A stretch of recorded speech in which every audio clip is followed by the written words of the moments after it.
Earth hung like a blue jewel against the black canvas of space, peaceful and unaware.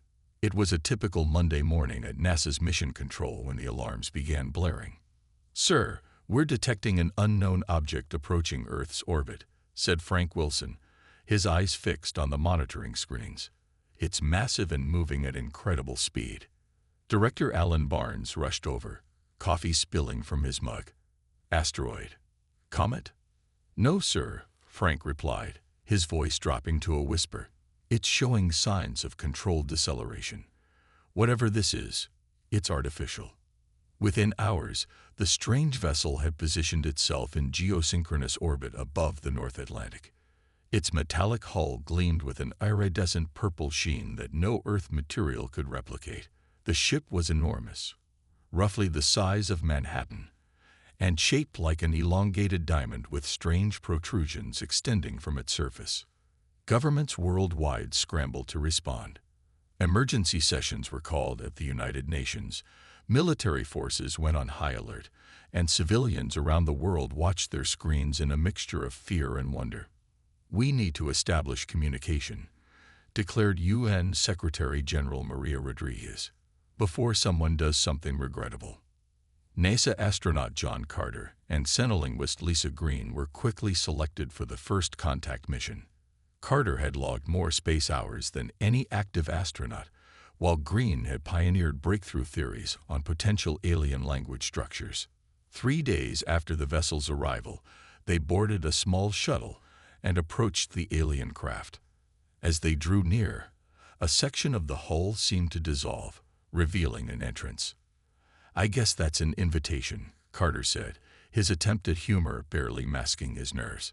Once inside, they found themselves in a chamber with walls that pulsed with soft light. The air was breathable but carried an unfamiliar sweet scent. They waited, hearts pounding. A figure emerged from a doorway that hadn't been visible moments before. It stood nearly 7 feet tall with 4 arms and grayish-blue skin that seemed to shimmer. Its face featured 3 large eyes arranged in a triangle and what appeared to be gill-like structures on its neck. "We welcome you as representatives of Earth," Green said clearly, though she doubted the being understood English. To their shock, the alien responded in perfect English. "We are the Viridians. Our empire spans 3,000 worlds across this galactic sector. We have been observing your planet for some time." "Why have you come to Earth?" Carter asked. "To inform you of your new status," the alien replied without emotion. "This system has been charted within Viridian territorial boundaries. Your world is now under Imperial jurisdiction." Green and Carter exchanged alarmed glances. "Earth is a sovereign planet," Carter said firmly. "We're not part of any empire." The Viridian's eyes blinked in sequence. "Sovereignty is recognized only between equals, human. Your civilization is young. You will benefit from our guidance and protection." "Our people will not accept this," Green stated. "Acceptance is not required. It is simply what is." The Viridian extended one of its upper arms, presenting a small crystalline device. "This contains information about Imperial protocols and expectations. Your leaders have 30 Earth days to prepare for formal integration." Back on Earth, the UN Security Council received Carter and Green's report with grave concern. Representatives from every nation argued over how to respond to a threat unlike any humanity had ever faced. "They expect us to just surrender our planet?" asked the British ambassador incredulously. "They see it as a courtesy that they're even informing us," Green explained. "To them, we're primitives who should be grateful for their attention." President Susan Clark of the United States stood. "In our history, we've faced empires before. Each time, we fought for our freedom. This will be no different." The Chinese president nodded in agreement. For the first time, humanity must stand truly united. As the meeting continued, military satellites detected more Viridian ships appearing at the edge of the solar system. Earth's first contact had become Earth's first interstellar crisis. The 30-day countdown began as Earth faced its greatest crisis.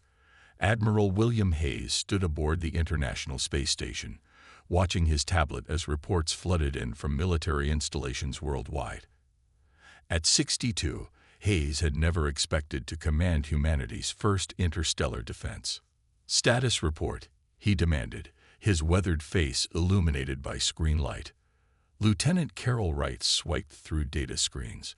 "All space-capable nations are contributing vessels and weapons. China has repurposed their lunar mining platforms as weapon bases. The European Space Agency has armed their research satellites." Hayes nodded grimly. "And the reverse engineering project.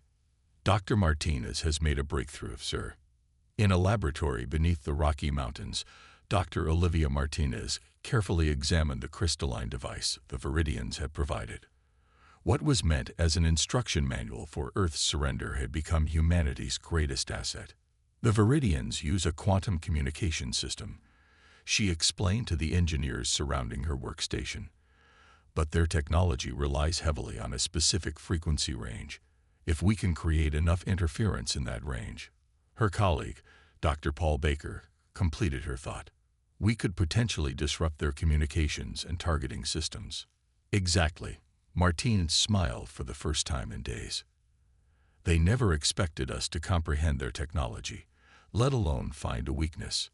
On day 15, the Viridian ambassador requested another meeting.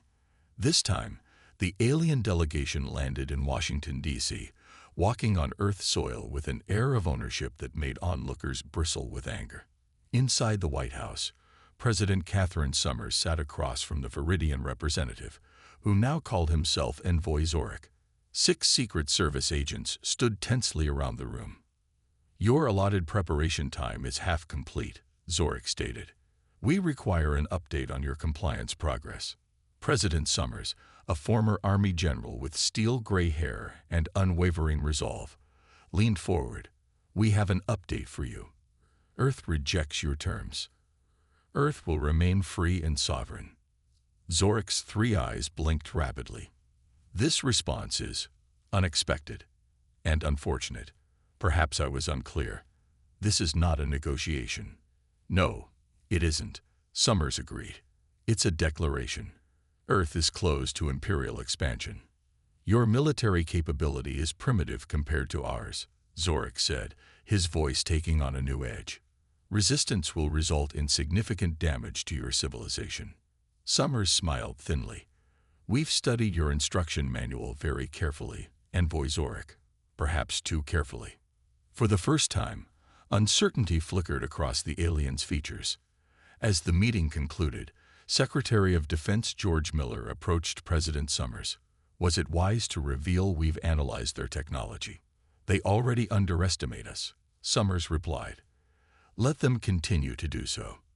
That evening, Earth broadcast its formal response on all frequencies, including the quantum channels the Viridians used.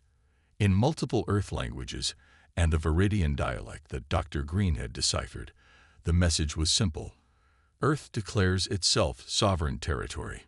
No entry permitted to Imperial forces.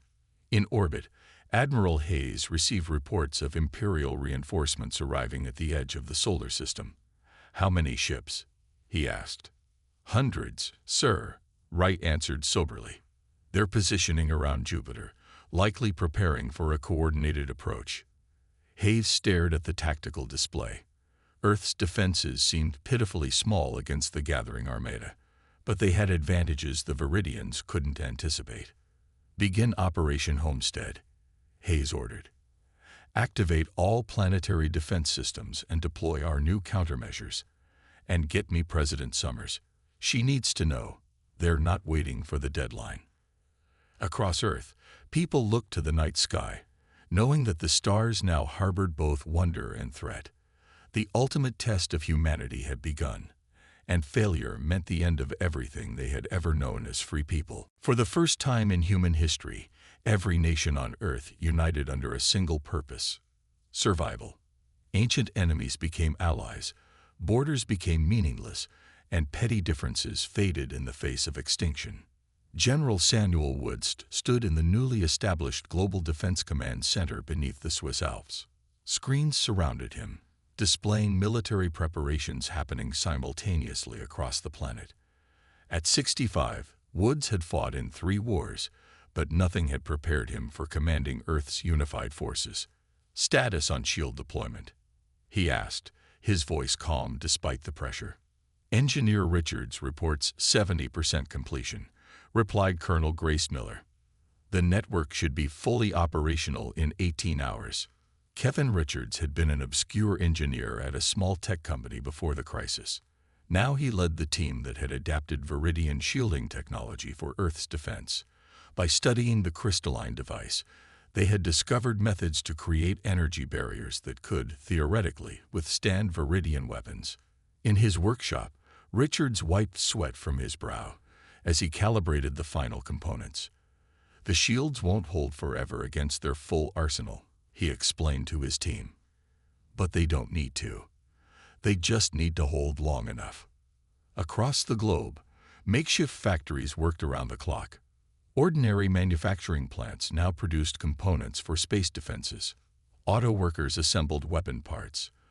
Electronics companies built communication jammers. Even children participated, with schools organizing collection drives for rare metals needed in the new technologies. In orbit, the International Space Station had transformed from a scientific outpost to a military command post. Additional modules, hastily constructed and launched, housed weapons systems and battle coordination centers. Dr. Patricia Collins, a brilliant computer scientist who had previously designed video game AI, now worked on the most important code of her life. Her algorithm was designed to intercept and decode Viridian communications in real time.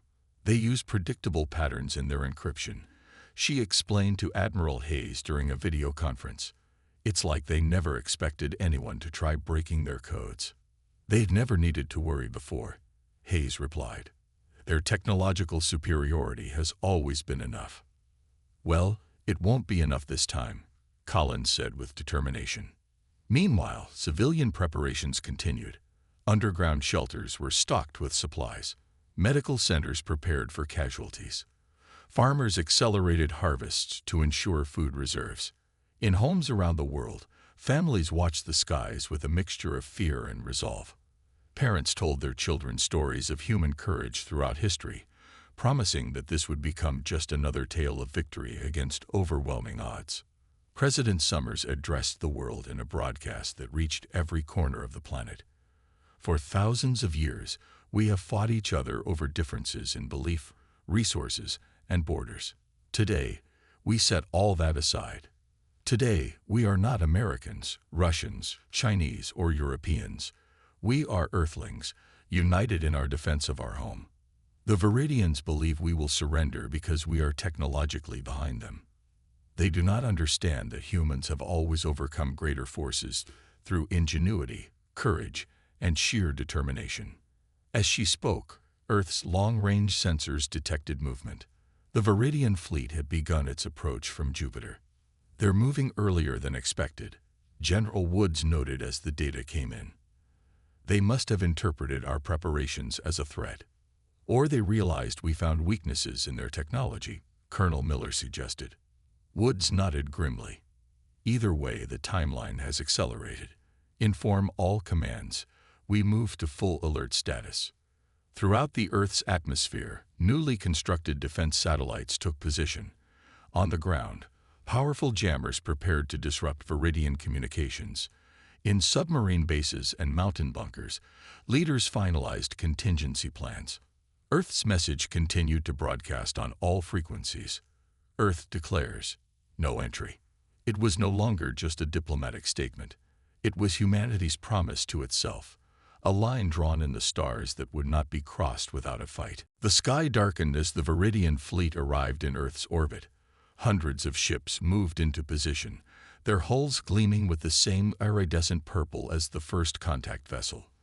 They formed a web around the planet, positioning themselves strategically to cover every continent. On the lunar defense base, Commander Elizabeth Porter watched the alien armada through reinforced observation windows. At 38, Porter had spent 15 years in the Air Force before joining the newly formed Space Defense Corps. Now she commanded humanity's first line of defense. "They're arranging in standard orbital containment pattern," noted her tactical officer, just as the intelligence predicted. Porter nodded. "That means they're following their standard invasion protocol." "Good. Launch the satellite countermeasures." Across Earth's orbit, seemingly innocent weather and communication satellites suddenly activated hidden systems. These devices, hastily upgraded in the past weeks, began emitting specific frequency patterns designed by Dr. Martinez to interfere with Viridian targeting systems. In the United Nations headquarters, now serving as Earth's diplomatic center, Daniel Gray prepared for what might be humanity's final attempt at peaceful resolution. At 42, the career diplomat had negotiated peace between warring nations, but never between species. "Remember," advised Dr. Green, who stood beside him, "Viridians value strength above all. Any sign of weakness will end the negotiations immediately." "Then we'll show no weakness," Gray replied as the communication screen activated. The face of Imperial Commander Dex Lore appeared, a high-ranking Viridian with ceremonial markings across his blue-gray skin. "Your defenses are noted but inadequate," Dex Lore stated without greeting. "This display of resistance is pointless and will result in unnecessary damage to your civilization. Submit now, and we will be lenient." Gray stood tall. "Earth has declared its status as a sovereign world. We do not recognize imperial authority over our planet." "Your declaration is meaningless," the commander replied. "Prepare for our arrival." As the communication ended, alarms blared throughout Earth's defense network. The Viridians had launched their first attack, a targeted strike against the lunar base. "Incoming projectiles," shouted Porter's sensor officer. "Impact in 30 seconds." Porter pressed the command that would activate mankind's greatest gamble: deploy shields. The experimental shield technology, reverse-engineered from the Viridian device and enhanced by human innovation, hummed to life. A shimmering dome of energy formed over the lunar base. When the Viridian energy weapons struck, the shields flared brilliantly, but held. In the Swiss command center, General Woods watched the data streaming in. "The shields worked," he announced, allowing himself a brief smile. "Phase 1 successful." On the main Viridian command ship, Imperial Commander Dex Lore stared in disbelief at the readings. "Impossible," he muttered. "Their technology is primitive. They couldn't have developed effective shields this quickly." His second-in-command looked concerned. "The humans appear to have studied our systems more thoroughly than expected. Should we adjust our approach?" "No," Dex Lore decided firmly. "Their shields cannot withstand sustained assault. Begin targeted strikes on their major defense installations. We will overwhelm them with superior firepower." The Viridian fleet launched a coordinated attack, energy weapons blazing toward Earth's surface. But as the beams entered the atmosphere, they scattered unexpectedly, many missing their targets entirely. In her underground lab, Dr. Martinez watched with satisfaction. "The atmospheric disruptors are working perfectly," she told her team. "Their targeting systems rely on quantum precision. Our interference makes that impossible."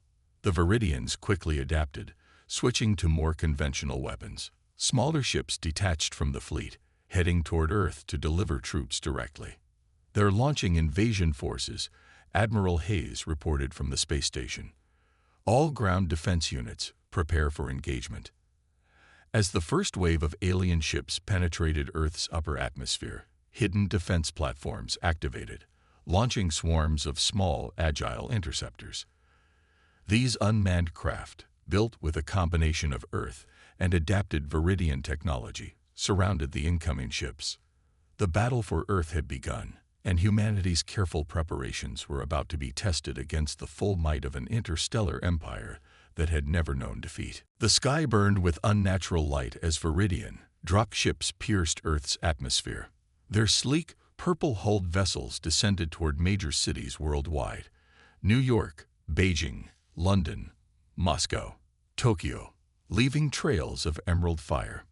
Captain Joseph Miller stood on the roof of the North American Command Center in Denver, watching as alien ships approached over the Rocky Mountains. At 34, Miller had served in conflicts across the Middle East, but nothing compared to this. "All defense units in position, sir," his radio crackled. "Civilian bunkers report 90% occupancy." "Good," Miller responded. "Activate ground defenses on my mark." He paused, watching the alien ships grow larger. Mark. Across the city, concealed batteries of energy weapons, human technology enhanced with Viridian principles, powered up. The first volley caught the alien ships by surprise. 3 vessels exploded in brilliant flashes, while others veered wildly, their navigation systems disrupted by Earth's countermeasures. But the Viridians responded quickly. Larger warships positioned in low orbit began systematic bombardment of Earth's visible defense positions. Buildings crumbled. Defense installations exploded. The ground shook with impacts. Inside a reinforced laboratory beneath Stanford University, Dr. Amanda Foster worked frantically to complete her communication disruptor. Sweat dripped from her forehead as explosions rocked the building above. "We need more time," she told her assistant, Ben Lee. "The calibration isn't complete." "The city's defenses are failing," Lee replied, glancing at the security feeds. "We might have 15 minutes before they reach us." Foster's fingers flew across the console. "Then we'll finish in 10. Across the globe, Viridian ground forces began landing. 8-foot-tall soldiers in powered armor marched from their vessels, wielding weapons that reduced buildings to ash with single shots. They moved with military precision, securing landing zones and establishing perimeters. What they didn't expect was humanity's response. In Seoul, ordinary citizens emerged from hiding with makeshift weapons designed to disrupt Viridian armor systems. In Cairo, taxi drivers used their vehicles as mobile platforms for engineers with signal jammers. In Rio de Janeiro, construction workers used industrial equipment to create barricades that funneled alien troops into ambush zones. These weren't random acts of desperation. They were coordinated resistance, planned and practiced in the 30 days since first contact. Every civilian action supported military strategy, creating chaos in the Viridian ranks and disrupting their carefully planned invasion. Back in Denver, Miller's forces had been pushed back to the command center itself. Alien troops advanced through the streets, seemingly unstoppable despite heavy losses. "Fall back to position Omega," Miller ordered as the building shook from another impact. "Activate Protocol Sunrise." His officers looked at each other with grim understanding. Protocol Sunrise was a last resort tactic. As the Viridian forces approached the command center, expecting to find desperate humans making a final stand, they instead found an empty building. When enough alien troops had entered the structure, hidden charges detonated. The entire city block imploded, taking hundreds of Viridian soldiers with it. Miles away, in a secondary command post, Miller watched the destruction on monitors. "Begin Phase 2, he ordered quietly. At that moment, Dr. Foster's device activated in California. Similar devices switched on simultaneously in laboratories across the planet. A specific frequency wave washed across Earth, invisible to humans but devastating to Viridian communications. Their coordinated attack suddenly fragmented into isolated skirmishes as commands failed to reach troops. In orbit, the Viridian fleet commanders struggled to understand what was happening. Their ground forces reported confusion and unexpected resistance. Their weapons weren't having the devastating effect their simulations had predicted. And most concerning, human defenses seemed specifically designed to counter Viridian technology. They knew, one commander realized with shock. Somehow, they knew our weaknesses.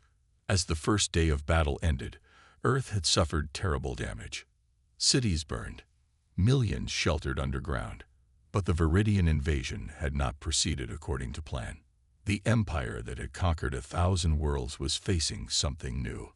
A species that refused to be conquered, no matter the cost. The battle entered its third day. Smoke filled skies over every continent as Lieutenant Michelle Taylor crawled through air ducts in the captured Seattle Space Needle.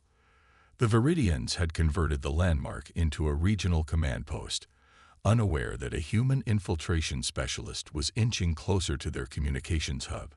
At 29, Taylor had been the FBI's top cybersecurity agent before the invasion. Now she carried humanity's hopes in a small device strapped to her wrist. In position, she whispered into her throat mic. The device was designed to transmit on frequencies the Viridians couldn't detect. "Proceed with data extraction," came the reply from Dr. Collins, who waited in a bunker 50 miles away. "Remember, we need their command protocols intact." Taylor removed a ceiling panel and silently dropped into a room filled with pulsing alien technology.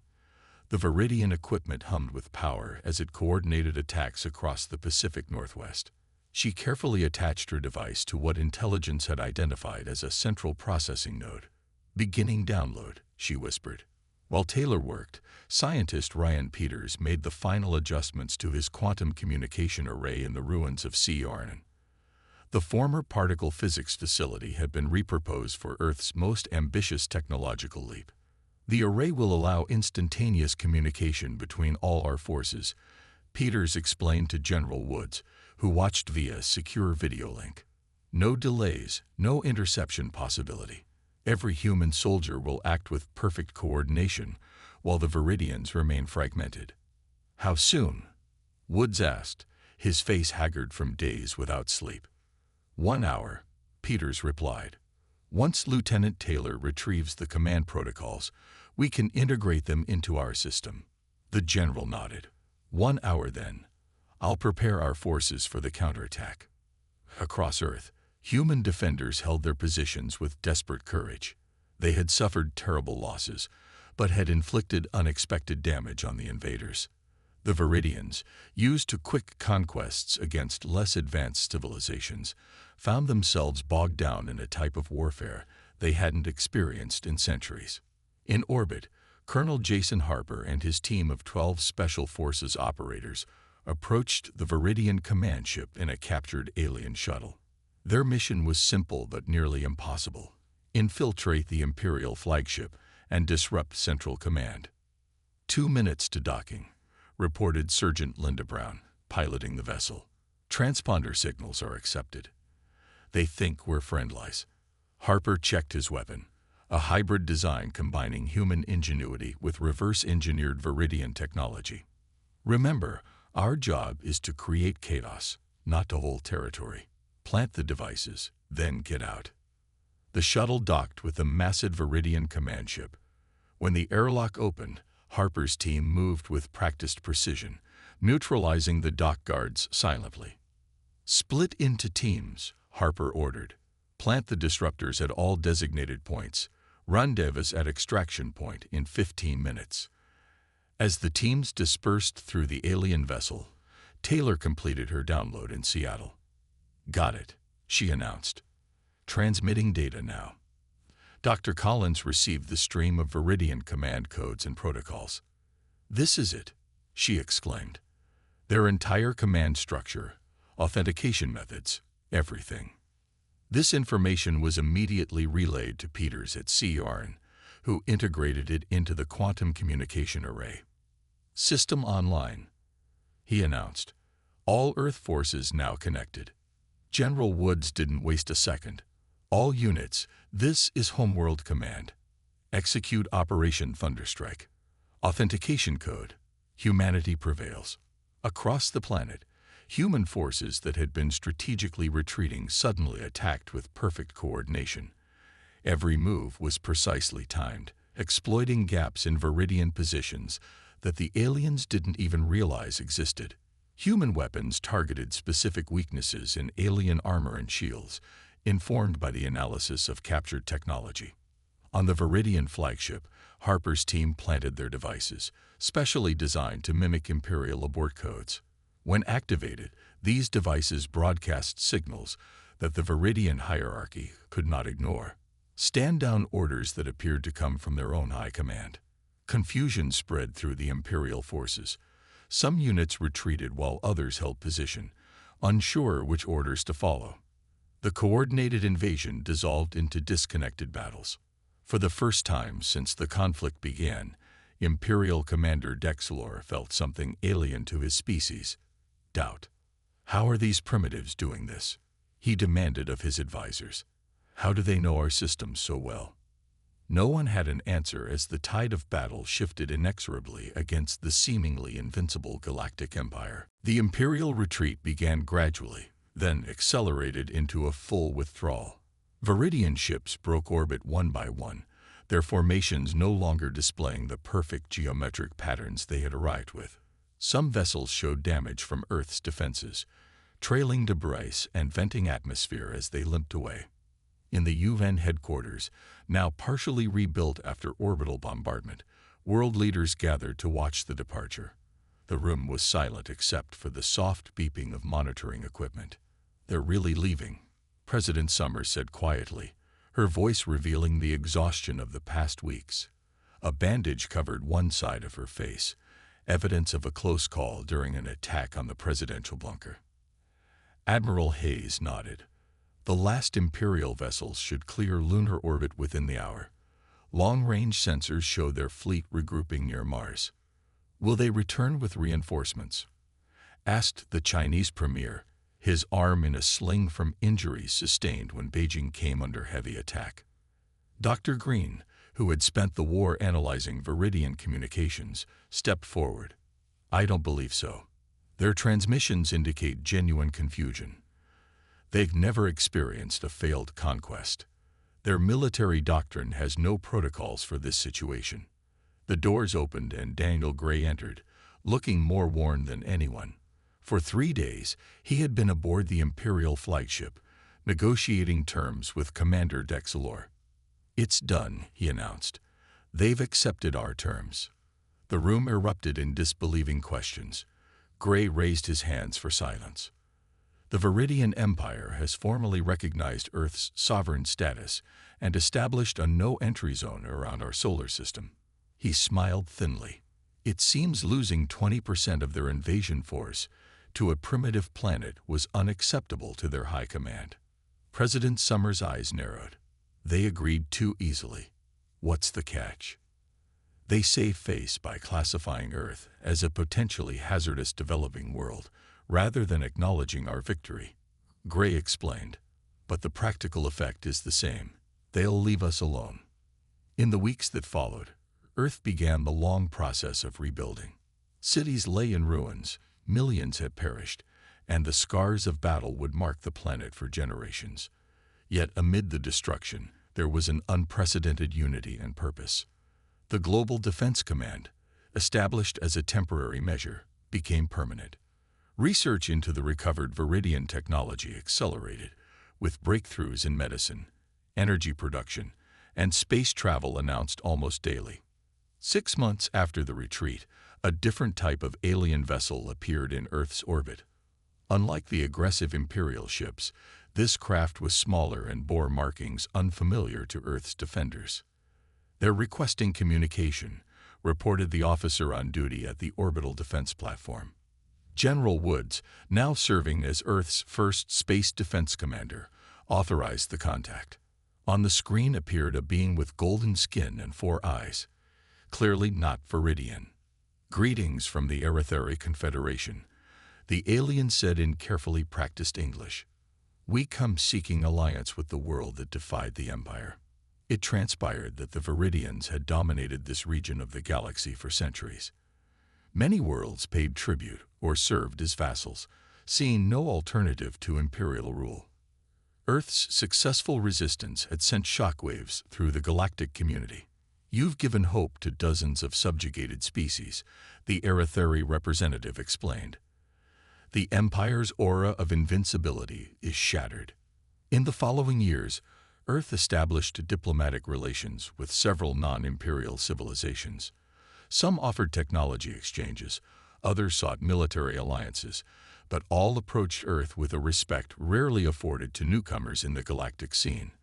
On the 5th anniversary of the victory, a monument was unveiled in the center of the rebuilt United Nations Plaza. It was simple, a stone globe with words carved in every human language. "Earth declares." no entry. The message extended beyond the defeated Viridian Empire. It was a statement to the galaxy that humanity had earned its place among the stars, not as conquerors or servants, but as equals who had proven their right to determine their own destiny. Earth remained free, and the stars no longer seemed quite so distant or threatening. Humanity looked to the future with caution, but also with the confidence of a species that had faced extinction and emerged stronger.